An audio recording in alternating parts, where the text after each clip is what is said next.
السلام علیکم ورحمۃ اللہ۔ میری گاڑی میرے گھر کے باہر کھڑی تھی شام سے، اور میں تراویح کے بعد جب واپس آیا اور گاڑی اندر کرنے کے لیے، تو اس کے بعد میں نے دیکھا کہ میری گاڑی کا جو پچھلا جو شیشہ ہے اس کو کچھ چیز مار کے توڑ دی گئی ہے۔ میں آپ لوگوں کو بھی یہ کوشش کروں گا کہ فوٹیجز اس میں جو ہے اٹیچ کر دوں ساتھ۔ میں صرف یہ میسیج دینا چاہتا ہوں ان لوگوں کو کہ جو لوگ یہ سمجھتے ہیں اس طرح کی چالوں سے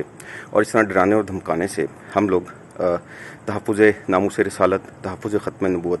اور دفاع پاکستان کے حوالے سے کام کرنا چھوڑ دیں گے، تو ان کی یہ خام خیالی ہے۔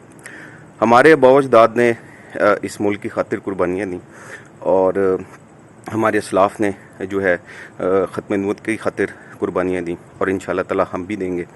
اور ہماری آنے والی نسلیں بھی دیں گی۔ اور یہ جو منکرین ختم نبوت ہیں اور یہ جو اس قسم کے یہ جو کلٹ قسم کے جو لوگ ہیں،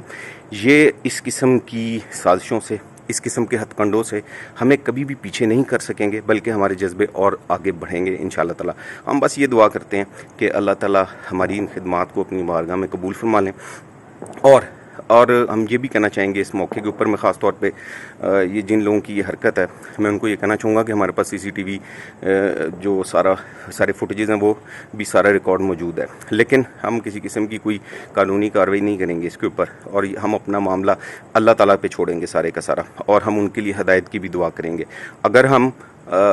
ویڈیوز کرتے ہیں تو ہم ان کے لیے راتوں کو اٹھ کے دعا بھی مانگتے ہیں الحمدللہ۔ تو میں ایک دفعہ پھر یہ کہنا چاہوں گا کہ اس طرح کی گھناؤنی حرکتوں سے باز آ جائیں، فیس ٹو فیس ملیں، بات کریں، کوئی مسئلہ ہے تو ہم ادھر بیٹھے ہیں، اور میں کوئی ان نون پرسن نہیں ہوں جس کو کوئی جانتا نہیں ہے، تو اس قسم کے نقصانات پہنچا کے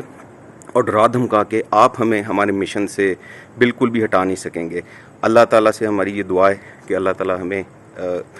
ناموس رسالت کے لیے اور تحفظ ختم نبوت کی خاطر ہمیں بھی اور ہماری آنے والی نسلوں کو بھی اس کام کے لیے قبول فرما لیں۔ آمین۔